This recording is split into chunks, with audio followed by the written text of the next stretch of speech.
오늘 말씀의 제목은 순례자의 세 가지 자세입니다. 베드로전서는 크게 세 가지 주제를 가지고 있다고 계속 말씀을 드렸어요. 고난에 대해서 이야기를 하고 있고 예수님의 긍휼, 그분의 사랑이 우리의 소망이 된다라고 얘기를 했습니다. 그리고 마지막에 누릴 영광에 대해서 이야기하는 책이 베드로전서라고 얘기를 했어요. 그래서 우리가 지난 수요일에는 그 기준이 되는 산소망이 누굽니까? 예수 그리스도, 살아있다라는 그 소망. 그리고 오늘은 그 산소망으로 가는 모든 경로 가운데 있는 순례자들이 가져야 되는 자세에 대해서 설명해 줍니다. 먼저 우리 지난 수요일 날 봤던 3절을 같이 한번 읽어보겠습니다. 시작. 우리 주 예수 그리스도의 아버지 하나님을 찬송하리로다.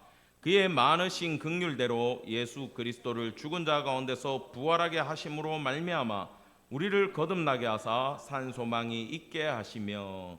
이 1장 3절은 굉장히 중요한 말씀이에요. 먼저 긍휼을 허락하셨다. 그것은 우리가 자격이 없다라는 뜻입니다. 그렇기 때문에 우리는 찬송하고 감사해야 됩니다. 왜? 산소망 예수 그리스도, 그 십자가를 우리에게 주셨기 때문입니다. 이 산소망, 살아있다, 살아서 움직인다, 역사하신다, 역동적이다, 이런 뜻을 가지고 있어요.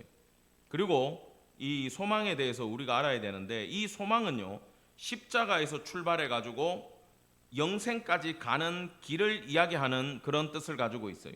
그런데 중요한 게 왜 살아 움직인다라고 얘기를 하냐면, 하나님께서 우리를 픽하시면 우리가 어떤 상황에 있더라도 우리를 붙잡고 끝까지 끌고 간다라는 거예요. 이게 중요합니다. 어떤 상황이라고 얘기했어요? 모든 상황 가운데 하나님의 은혜 안에 간다라는 이야기입니다. 이것이 바로 베드로전서가 주는 제일 중요한 주제입니다. 그렇다면 그 산소망의 길까지 가는 동안 우리가 순례의 길을 가야 되는데, 어떤 자세, 어떤 걸 준비하고 어떤 태도로 가야 되는지를 오늘 본문은 우리에게 알려준다라는 거예요. 13절 같이 읽겠습니다. 시작. 그러므로 너희 마음에 허리를 동이고 근신하여 예수 그리스도께서 나타나실 때에 너희에게 가져다 주실 은혜를 온전히 바랄지어다. 아멘. 먼저 이 이야기 자체를 조금 이해를 하고 가셔야 되는데, 보세요. 허리를 동이고 근신하는 마음으로 예수님이 우리에게 주실 은혜를 계속 바라보고 있으라, 이 말이잖아요. 그럼 이 단어를 모르면은 이 본문을 이해할 수가 없다라는 겁니다. 여러분, 등산을 갈 때 그냥 그 트레킹이나 산보 말고 진짜 산을 타고 몇 박 며칠로 가려면 장비가 필요하잖아요. 배낭에다가 옷부터 시작해 가지고 그 등산 스틱도 있어야 되고, 그죠? 등산화도 신어야 되고 또 허리에 벨트도 있어야 되고, 거기에 또 필요한 장비들을 준비를 해갖고 가고, 음식, 물, 마실 거, 텐트 다 싸가지고 출발을 해야 됩니다. 그 길이 바로 순례의 길이라고 딱 생각을 하면 돼요. 근데 먼저 허리를 동이라 그래요. 왜냐하면 당시의 옷들은 통짜잖아요, 그죠? 쭉 내려오는 천 하나 둘둘 감고 있는 거기 때문에 반드시 그냥 쉴 때는 괜찮은데 어디 간다 그러면 허리띠를 묶어야 돼요. 안 그러면 걸어 다닐 수가 없어. 자, 이게 사실 어디 나오는 이야기인가 하면, 그들이 이집트에서 430년 동안 종살이 하다가 유월절을 겪게 되잖아요. 어린 양의 피를 문설주 좌우 임방에 발라가지고 죽음의 사신이 지나갈 때 유월됐다 그러죠. 죽음이 구원함을 얻었어요. 그리고 이 사람들이 그 식사를 그때 어떻게 하라고 시키냐면, 어린 양을 잡아가지고 쓴나물하고 먹되 전투 준비를 하고 먹으라 그랬어요. 그때 허리에 띠를 띠고 밥을 먹으라 그랬습니다. 서서 무교병을. 상당히 힘들죠. 원래 유대인의 식사 문화는요, 알죠 여러분? 비스듬하게 기대가지고 3시간 동안 밥을 먹는 게 이 유대인들의 식문화예요. 유럽이 대체로 그렇습니다. 유럽이 오랫동안 밥을 먹잖아요, 그죠?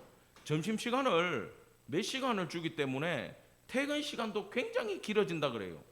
근데 중요한 게 뭐냐? 지금 여기서 이야기하고 있는 것은 잘 들으세요. 기본적인 식사는 코이노니아, 교제의 식사였어요. 근데 유월절의 식사는 벨트를 메고 식사를 하라 그런 것은 너희가 이제 곧 떠나야 될 사람이다. 그러면 매년 유월절이 돌아올 때마다 그 식사의 풍습을 지키는 사람들은 어떤 생각을 하겠습니까? 우리가 곧 떠나요. 우리가 따라합시다. 순례자다. 예, 주님 나라를 향해서 걸어가야 되는 자들이에요. 어디에 안주할 수 있는 성격들이 못 돼요.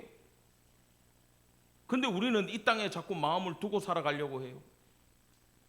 그래서 지금 이 말씀을 주는 건 여기에 뿌리를 내릴 존재들이 아니라 하나님 향해 가야 되는 존재들로서 허리를 동이라. 여러분, 성경에서 항상 이 허리띠는요, 그 에베소서 4장에 나오는 그 하나님의 전신갑주 이야기에도 마찬가지지만 하나님의 말씀을 의미합니다. 그러면 처음에 허리를 동이라는 거는 따라합시다. 하나님의 말씀으로 준비되자. 예, 때를 얻든지 못 얻든지 간에 하나님의 말씀이 준비되어 있어야 되고, 어떤 상황을 딱 겪을 때 이 말씀이 탁 하고 튀어나와야 된다라는 거예요. 제가 오늘 그 수원 영통에서 이렇게 전도를 하는데 1시간 반 가까이 오늘은 노방 전도를 했습니다. 그리고 이제 베이스 캠프로 돌아오는 과정에서 한 아저씨를 만났어요. 굉장히 점잖으시더라고. 근데 이렇게 교회 다니십니까? 예수 믿으세요? 그러고 전도지를 주니까 어디서 왔냐고 물어보더라고. 그래서 어느 교회에서 왔습니다. 그리고 전도지를 줬어. 이래 받아보더니 교회 위치를 물어보고 우리의 신분을 물어보더라고. 그럼 목사입니다. 그러니까 내가 교회 다니시냐고. 그러니까 자기 친구 중에 목사는 있는데, 이런 사람들 많아요. 자기 친구 중에 목사는 있는데 나는 교회를 안 다닌대. 그러면서 이분하고 대화를 하는데 시간이 부족했어. 이분은 겉으로 보면은 저하고 비슷하게 보이는데 70이 넘으셨대. 그리고 자기는 어떠한 돌을 한평생 열심히 닦았대. 예전에는 절도 열심히 다녔고 교회 빼고는 다 가봤는데 어떤 신적 존재에 대한 호기심과 그런 정신적인 세계에 대해서 너무 궁금한 거야, 이 사람이. 그래서 그분과 대화를 하다가 처음에는 뭐 고향이 어디냐 이런 얘기 묻고 살아온 이야기 하다가 이분이 탁 질문을 해요, 저한테. 당신이 믿는 그 하나님, 교회 다니는 사람들 하나님 믿는다 그러는데 어떻게 만났습니까? 그래요. 여러분, 좀 당황스럽지 않습니까? 갑자기 하나님 어떻게 만났냐고 물어보면 내 구원의 신앙의 여정을 다 얘기할 수가 없잖아요. 근데 저는 그때 준비되어 있었어요. 왜냐하면 제 기도가 뭐였냐면 처음부터 전도할 때부터 하나님, 내가 어떻게 전도할까요? 뭐 할까요? 저는 스킬이 부족합니다. 방법을 모릅니다. 그때 제가 받은 말씀이 단순했어요. 네가 만난 하나님을 전하라 그랬어. 그래서 제 고백이 있지 않습니까? 제가 언제 어떻게 어떤 과정으로 주님을 만났고 그때 하나님이 저에게 어떤 성경 말씀을 주셨고 그것이 내 삶에 어떠한 살아 움직이는 역사를 일으켰는지에 대한 말씀에 대한 준비가 딱 돼 있으니까 그분이 그 질문을 할 때 내가 대답을 했어요. 그러면서 그렇게 도를 추구하는 사람들 제가 많이 만나봤거든요. 그분보다 더 고수에 대한 얘기를 했어. 그랬더니 그분 공부 많이 하신 분이네 이러더라고. 그러면서 내가 살아계신 하나님, 내 삶에 역사하신 하나님에 대해서, 믿음에 대해서 내가 받은 말씀을 전해줄 때 이 사람이 흔들려요. 내가 그 복귀 시간만 아니었으면 어떻게 붙잡고 끝까지 갔는데 이게 점심시간이 지나서 1시간 넘으니까 배가 너무 고프더라고. 연락처를 달라니까 자기는 명함은 없대. 근데 자기 어디서 근무한다고 저한테 알려주시더라고. 거기 오면 있다. 그래서 제가 다음에 그분을 꼭 만나러 갈 생각이거든요. 여러분, 말씀이 준비되어 있기를 간절히 축원합니다. 믿음에 대해서, 구원에 대해서 하나님이 나에게 주시는 정확한 메시지를 내가 알고 있지 않으면요, 여러분 공격이 들어오고 질문이 들어오고 궁금한 사람을 실제로 만났을 때 우리가 대답을 해줄 수가 없다라는 거예요. 그래서 명확한 하나님 말씀에 대해서 내가 받은 말씀에 대해서 특별히 더 준비되어 있기를 간절히 바랍니다. 오늘 설교 들은 것도요, 지난주 수요일 날 들었던 설교 말씀 산소망 예수 그리스도도 여러분이 딱 기억하고 있으면은 누가 물어보면 나옵니까 안 나옵니까? 정확하게 그 대답을 할 수 있고, 특별히 시험이 오고 어려움이 오고 마음에 갈등이 올 때 그 말씀이 여러분을 살려주는 줄 믿으시기 바랍니다. 아멘. 두 번째 하라는 게요, 근신하라는 건데, 이 헬라어의 근신은요, 진짜 그냥 눈빛으로만 대답하세요. 학교 다닐 때 나는 근신을 받아봤다. 아, 여기 모범생들만 앉아 있어. 근신을 줘요. 학교에서 벌로 잘못하고 그 뭐 애들 담배 피고 어디 나쁜 짓 하다가 걸리면은 근신 뭐 1주 2주 이렇게 받고 그럽니다. 근데 그 근신이랑 조금 달라요. 요 근신은요, 따라합시다. 무엇에 취하지 않는 상태, 뭔가에 중독되면 안 된다라는 거예요. 뭔가에 묶이면 안 된다라는 거예요.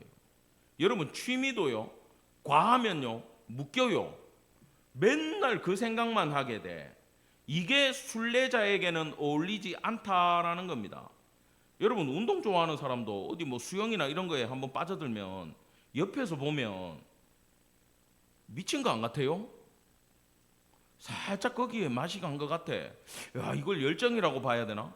아니 막 그 연예인들 중에서도 그 뭡니까? 피규어 모으는데 수천만 원, 1억 가까이 방을 만들어가지고 막 피규어를 모아요. 야, 그거 나중에 어떡하려고 그러는지 몰라. 무슨 자기 만족이 있겠지만, 그 너무 심하면 안 됩니다. 그 나중에 깨달으면 아, 내가 그때 미쳤었지 그래요. 이게 뭐냐? 뭔가에 빠져들어가지고 중독된 상태인데, 일단 순례자는 길을 가다가 내가 목적지가 있는 자가 순례자인데, 내가 여행객이나 나그네가 아니고 내 목적지가 있는 자가 순례자예요. 그러면 그 산소망 예수께까지 내가 가야 되고 그분이 나에게 다가오고 있는데, 내가 옆에 길 가다가 꽃밭에 중독돼 가지고 그거 하염없이 들여다보고 있고 내가 그 길을 안 가면은 돼요 안 돼요? 안 된다. 그게 근신이라는 겁니다. 그래서 결론은 뭐냐? 따라합시다. 은혜를 온전히 바라라. 예, 이건 산소망 대신 예수 그리스도께 시선을 고정하라, 이런 뜻을 가지고 있어요. 계속 우리의 마음을 뺏어가고 우리를 중독시키는 것들에서 우리는 예수 그리스도께만 시선을 고정하는, 픽스온하고 거기만 딱 바라보고 가는 그 자세를 지금 13절에서 우리에게 얘기를 해주고 있다라는 겁니다. 왜 그러냐? 이것이 우리가 순례자기 때문에 꼭 필요한 일이라는 거예요. 자, 14절부터 16절까지는 따라합시다. 거룩한 자가 되라. 예, 거룩은요, 여러분 이건 상태의 개념이 아니에요. 거룩합니까? 여러분 오늘 제 복장이 거룩해 보입니까? 갑자기 손을 이렇게 모으게 되는데 반응이 별로 안 좋습니다. 예, 정장이 아니라서 그렇습니까? 여러분 이건 상태잖아요. 옷의 상태. 내가 좋은 옷을 입고 깨끗한 옷을 입은 게 성경책까지, 저 까만 성경책까지 딱 끼면 그렇게 보여요? 그렇게 보인다고 좀 해주세요. 지금 그걸 유도하고 있는데 계속 그렇게 반응을 안 해주시고 지금 너무 힘들어 오늘 설교가. 그러면 그렇게 보이잖아. 근데 그게 우리 거룩의 개념이 잘못돼 있다라는 거예요. 따라합시다. 관계의 개념. 예, 요건 요런 뜻입니다. 하나님과의 관계 얘기하면 조금 어렵지만, 자, 부부 관계를 놓고 생각을 해봅시다. 우리 이 집사님이 서 집사님만 100% 사랑하면 이게 뭐라고요? 거룩이에요. 근데 서 집사님이 이 집사님을 90% 사랑하고, 얘기하기가 좀 거시기한데 10%를 강아지를 사랑한다. 그러면 그건 거룩이에요 아니에요? 그건 거룩한 상태가 아니라는 거예요. 100% 사랑하는 거 보세요. 하나님이 여기에 16절 같이 읽어봅시다. 시작. 기록되었으되 내가 거룩하니 너희도 거룩할지어다 하셨느니라. 이게 뭐냐 하면 우리가 하나님의 거룩을 어떻게 합니까? 하나님 눈에 안 보이는데 하나님이 얼마나 거룩한 옷을 입고 다니는지 물론 성경에 그런 묘사는 있지만 우리는 못 봐요. 자, 그러면 이 거룩은 뭐냐? 하나님이 저와 여러분을 100% 사랑해서 우리를 살리려고 자기 아들을 내놨어. 이게 100% 사랑이야. 그러면 너희도 거룩할지어다 그래버리면 우리도 주님을 몇 프로 사랑해야 됩니까? 이거 심각한 문제예요, 사실 이 거룩하라는 거. 근데 이게 우리가 다 헷갈리는 거예요. 왜? 우리는 자꾸 상태로 바라보기 때문에 목소리 깔고 성경책 끼고 양복 입고 기도 많이 하고 목소리 이래가지고 할렐루야 이렇게 하고 다닌다고 거룩이 아니라는 거예요. 그 상태가 거룩이 아니에요. 하나님을 얼마나 사랑하느냐, 내가 예수의 흔적을 쫓아가느냐, 그것이 바로 거룩임을 기억하시기 바랍니다. 안식일 날 하나님이 하지 말라는 게 많았어. 근데 그걸 우리를 규제하기 위해서 그 하지 말라는 거 하라는 걸 100% 지킬 때 네가 거룩하다라는 상태가 아니란 말이에요. 그날만큼은 너는 나를 기억하고 내 생각만 해주면 안 되겠니? 라는 거예요. 우리 어릴 때 이 거룩을 목사님들이 가르친다고 심지어 주일날 돈 쓰지 말라 그랬어. 모든 교단을 막론하고. 권사님도 어릴 때 그런 얘기 들어봤습니까? 주일날 돈 쓰지 말라는 거 들어보셨죠? 집사님 들어보셨어요? 거룩하지 않았는데 어릴 때. 김 집사님은 거룩했네. 썼어요, 안 썼어요? 그러면 돈 써버리면 우리는 안 거룩한 거야. 그래 되면 여러분, 돈 쓰고 안 쓰고가 중요한 게 아니라 그날 내가 얼마나 주님 생각해가지고 예배에 집중하느냐, 내가 주님께 내 마음을 가지고 나와서 토로를 하느냐, 하나님만 높이려고 노래를 잘하든 못하든 막 부르짖고 찬양하고 풀쩍풀쩍 뛰고 아멘하고 주님 사랑하는 표현을 하고 그 마음을 먹는 것이 뭐다? 이것이 바로 거룩이라는 거예요. 우리가 이걸 행위로 자꾸 보면은 율법주의에 빠질 수밖에 없다라는 겁니다. 이것이 바로 두 번째 우리에게 원하는 거룩이라는 겁니다. 자, 마지막으로 17절 같이 읽어보겠습니다. 시작. 외모로 보시지 않고 각 사람의 행위대로 심판하시는 이를 너희가 아버지라 부른즉 너희가 나그네로 있을 때를 두려움으로 지내라. 자, 이게 말이 어려운데 순례객, 나그네 다 비슷한 얘기긴 한데 엄밀히 보면 이제 순례객이죠. 목적지를 향해서 가니까. 자, 하나님을 바라보고 하나님이 우리를 불러서 우리가 걸어가는 거잖아요. 그죠? 길의 비유를 하면. 근데 그 나그네로 갈 때 두려움으로 지내라는 게 직역하면 경외하다라는 뜻인데 이걸 기가 막히게 비유를 하신 분이 있어. 자, 왕이 심부름을 시켜요. 신하한테 가가지고 저쪽에 가서 그릇에다가 물을 가득 채워서 가지고 오라 이래서 왕이. 근데 너 한 방울이라도 흘리면 죽어 그러는 거야. 그러면 이 신하가 오는데 그 대접에다가 물을 가지고 올 때 이거 흘릴까봐 여러분 그 커피숍 가가지고 커피를 가득 주는 집이 있잖아. 근데 수전증이 있어봐. 어때 손이? 이 쟁반에다가 들고 올라오는데 달달달달 떨려가지고 흘려요, 안 흘려요?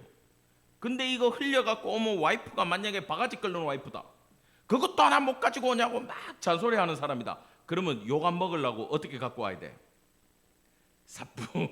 사뿐 걸어가지고 아주 조심해서 커피를 대령을 해야 되는 거예요. 근데 이게 목숨이 왔다 갔다 하는 왕의 명령이다. 그러면 어떻게 가지고 가야 돼? 긴장감을 가지고 가야 되고 두려움을 가지고 가야 되고 왕을 생각하면서 가야 될 거 아닙니까?